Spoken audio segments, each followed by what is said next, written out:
Olá, boa noite. Seja bem-vindo ao Jornal da Record. Justiça dá 72 horas para os turistas deixarem a cidade de Búzios, no Rio de Janeiro. Coronavírus, que infectou o paciente em São Paulo pela segunda vez, tem origem em diferentes partes do mundo. Os gols dos jogadores brasileiros pela Europa e as goleadas do São Paulo no Brasileirão e do Santos na Libertadores. Agora, no Jornal da Record.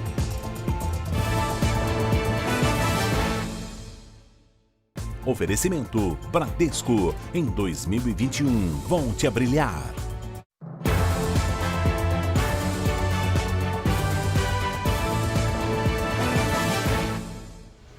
Pelo menos 2 variantes do coronavírus circulam por São Paulo. Essa é a conclusão da análise do primeiro caso de reinfecção no estado.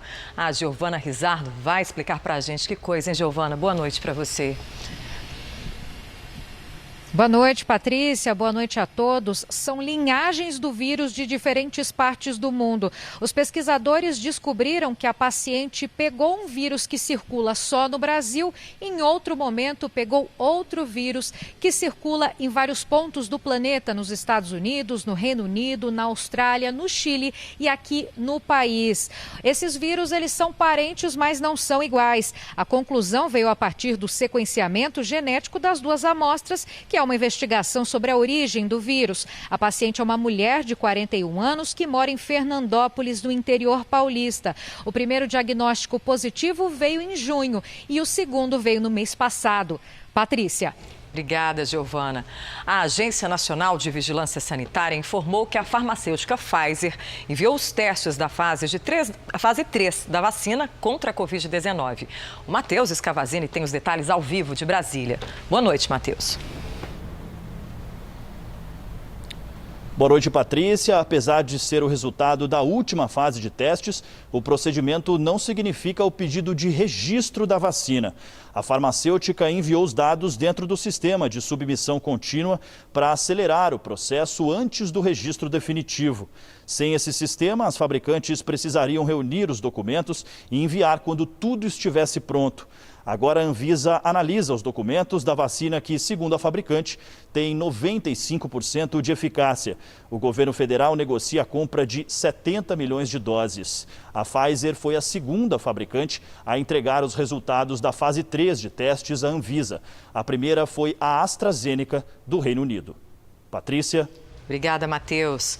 Agora o futebol, quarta-feira cheia de emoção. No duelo brasileiro pela Libertadores, o Santos goleou o Grêmio e se classificou para a semifinal.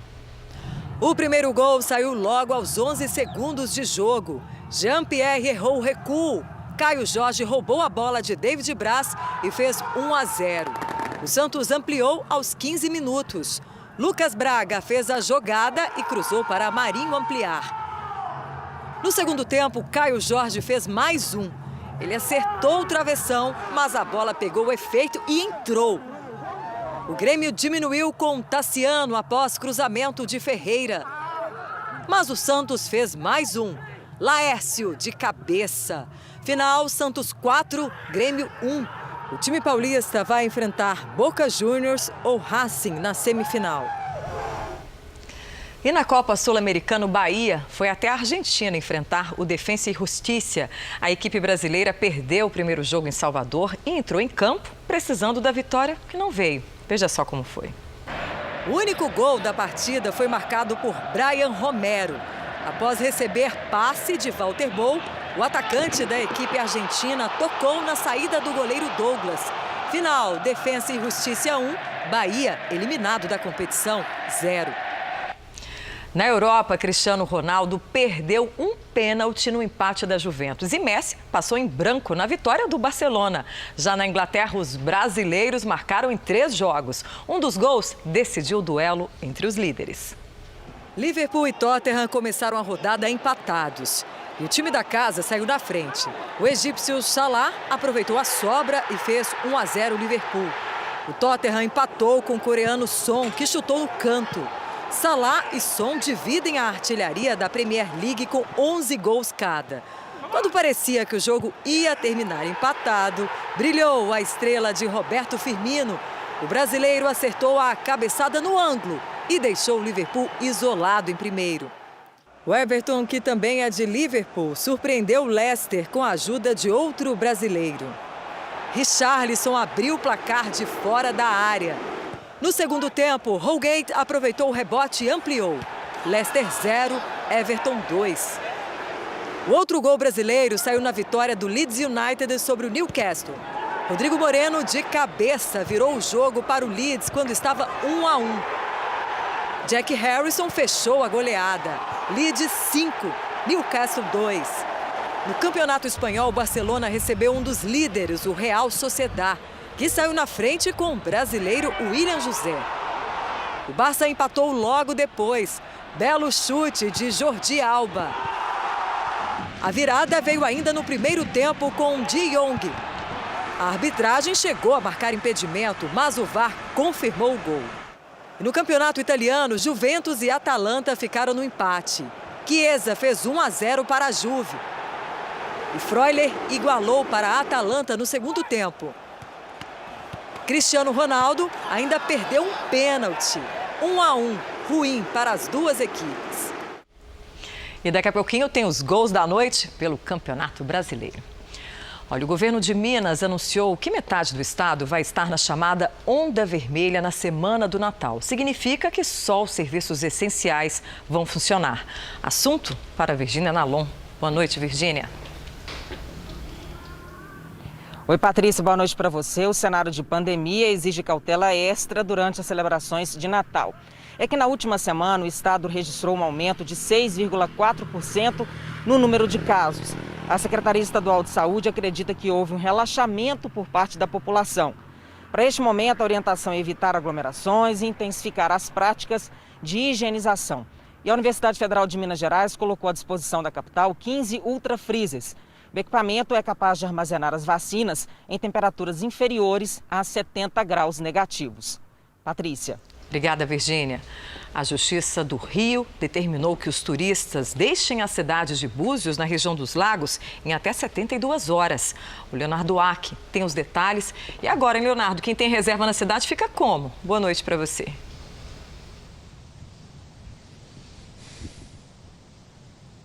Pois é, Patrícia, boa noite. Além de esvaziar de forma urgente hotéis e pousadas da cidade, os estabelecimentos ficam sem poder receber novos clientes por tempo indeterminado. Agora, de acordo com a ordem judicial, a cidade de Búzios deve voltar às medidas restritivas adotadas em março, com o fechamento de praias, quadras poliesportivas, comércio e serviço de hospedagem. Tudo por conta do avanço do coronavírus no estado. A prefeitura informou que vai cumprir as determinações, mas que pretende recorrer. Agora, outra notícia aqui do Rio é que a Assembleia Legislativa autorizou o governo do estado a comprar as vacinas que não forem distribuídas pelo governo federal. Patrícia. Obrigada, Leonardo. E pela primeira vez na história, a Justiça do Reino Unido reconheceu que a poluição atmosférica foi um dos fatores que provocaram a morte de uma criança em 2013. Quem traz os detalhes é a correspondente Ana Paula Gomes. Ellie Chris Debra morreu aos 9 anos de idade depois de uma forte crise de asma. Ela foi internada 27 vezes num período de 3 anos. Segundo uma perícia, a saúde de Kiss piorou depois dela sofrer uma exposição excessiva à poluição. A menina morava com os pais a menos de 30 metros de uma rodovia muito movimentada. Segundo especialistas, cerca de 30 mil mortes no Reino Unido estão vinculadas com a poluição do ar. De Lisboa, Ana Paula Gomes. Em Israel, o número de novos casos diários de coronavírus se aproxima de 13 mil, um recorde nos últimos 2 meses. E quem traz as informações é a correspondente Bianca Zanini. Depois de 2 bloqueios nacionais, o governo israelense considera reimpor novas restrições. Mas comerciantes e empresários já avisaram que as lojas vão permanecer abertas. O programa de vacinação por aqui já começa na próxima terça-feira. Funcionários de saúde terão prioridade para receber o imunizante, seguidos por idosos acima de 65 anos. O primeiro-ministro Benjamin Netanyahu disse que será o primeiro cidadão do país a ser vacinado neste fim de semana. De Tel Aviv, Bianca Zanini. Olha, o estado americano do Texas abriu um processo contra o Google nesta quarta-feira em conjunto com outros 9 estados. Os detalhes com a correspondente Luciana Camargo. No processo, a empresa é acusada de violar a Lei de Defesa da Competição. O procurador-geral do Texas, Ken Paxton, lidera a ação. Segundo ele, o Google usou um poder monopolista para controlar preços e se engajar em conluios de mercado. Paxton disse que o Google tem informações privilegiadas porque trabalha com consumidores e anunciantes. E assim, consegue eliminar a competição. O Google diz que os preços dos anúncios digitais caíram desde a década passada, assim como as comissões das empresas de tecnologia, e que cobra uma comissão abaixo da média do mercado. A publicidade digital é a principal fonte de receitas da empresa. Patrícia. Aqui no Brasil, por 10 votos a 3, a Corte Especial do Superior Tribunal de Justiça determinou a abertura de inquérito para apurar a conduta do desembargador Eduardo Siqueira. Em julho, ele foi flagrado sem máscara no litoral de São Paulo. O Misael Mainetti tem os detalhes para a gente. Boa noite. A investigação vai apurar se o desembargador cometeu um crime quando ofendeu o guarda municipal. Muito boa noite, Patrícia, e boa noite para quem acompanha o Jornal da Record. Depois do flagrante, Eduardo Siqueira foi afastado pelo Conselho Nacional de Justiça. Em tese, ele teria cometido abuso de autoridade, infração de medida sanitária e desacato. O desembargador também responde a processo aberto pelo guarda municipal, que foi chamado de analfabeto. Para o Ministério Público, esse caso deve ser apurado na área administrativa e também na área penal. Patrícia? Obrigada.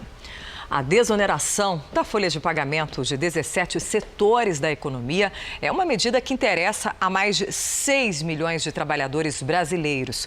O Congresso decidiu prorrogá-la até o fim do ano que vem. Agora, a Advocacia Geral da União recorreu ao Supremo Tribunal Federal para questionar a decisão dos parlamentares. Parlamentares, entidades e economistas criticaram a ação do Poder Executivo e disseram que ela vai provocar insegurança jurídica, além de agravar a crise econômica e o desemprego. A Advocacia Geral da União ingressou no STF com uma ação direta de inconstitucionalidade para impedir a derrubada do veto do presidente, que suspende a desoneração da folha de pagamento, aprovada pelo Congresso. Na petição, o advogado-geral da União, José Levi Melo, afirma que a prorrogação da desoneração de folha viola vedação constitucional e alega que a prorrogação da desoneração representa perda de receita para a União no ano que vem de 10 bilhões de reais. A ação ainda deve ser sorteada para um dos ministros aqui do Supremo Tribunal Federal. Fontes do STF afirmam que, apesar do pedido de urgência feito pela AGU, o julgamento deve ficar para o ano que vem. Até lá, continua valendo a decisão do Congresso Nacional, ou seja, fica mantida a continuidade da desoneração da folha. Se o veto que trata da desoneração da folha de pagamento for mantido, 17 setores da economia, que empregam mais de 6 milhões de pessoas, serão diretamente atingidos.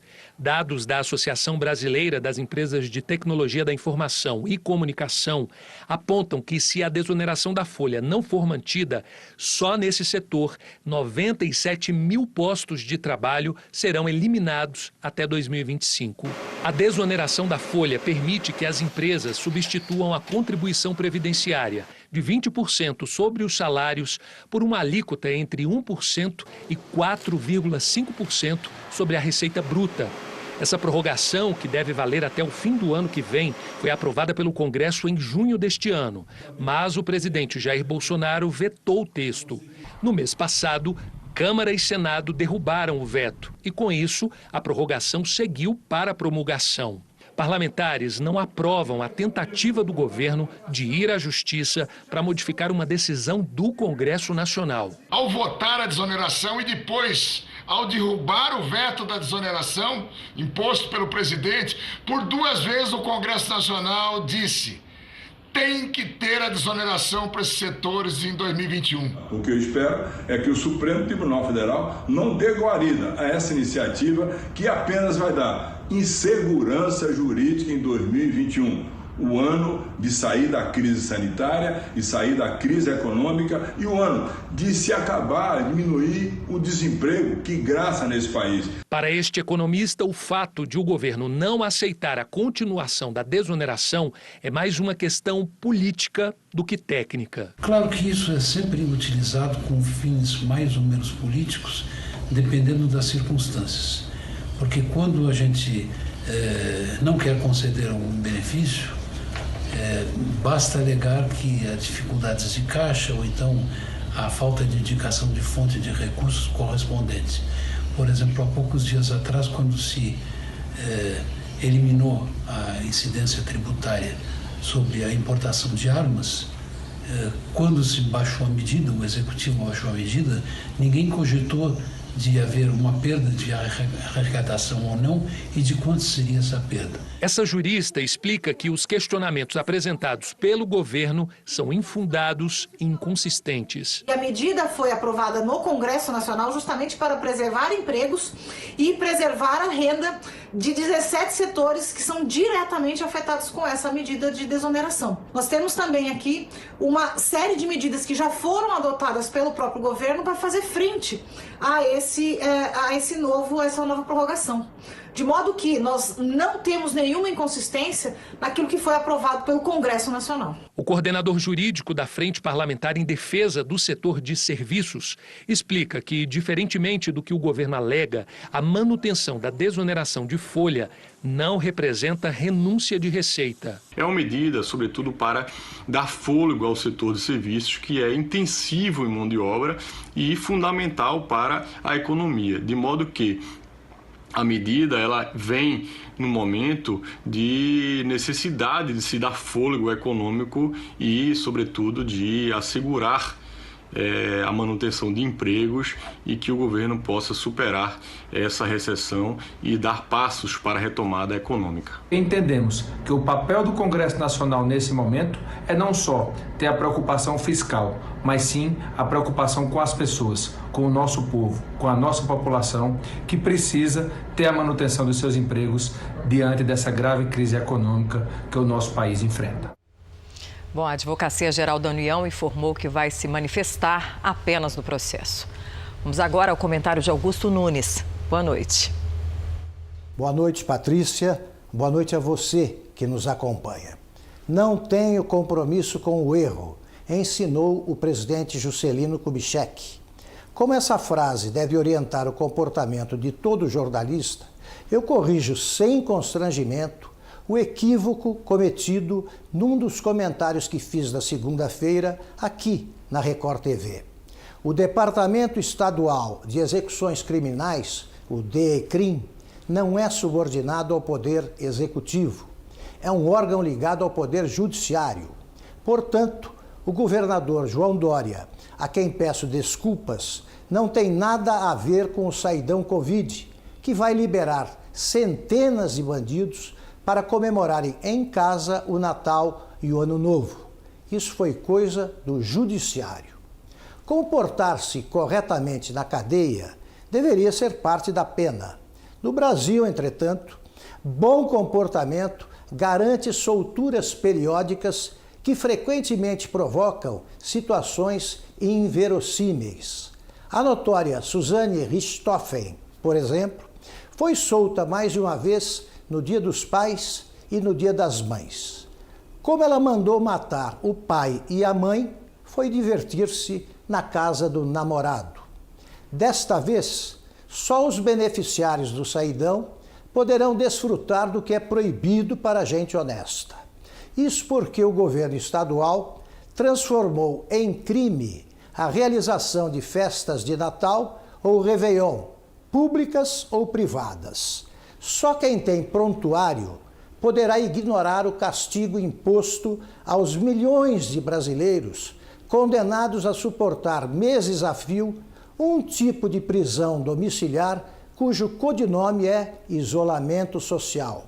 Teriam um fim de ano mais feliz se fossem presos e premiados com o saidão.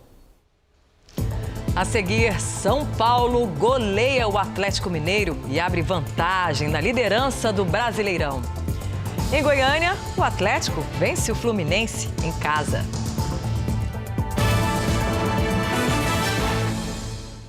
Voltamos com o Jornal da Record. A gente já mostrou a classificação do Santos na Libertadores, né? O adversário sai de um duelo argentino que começou nesta quarta.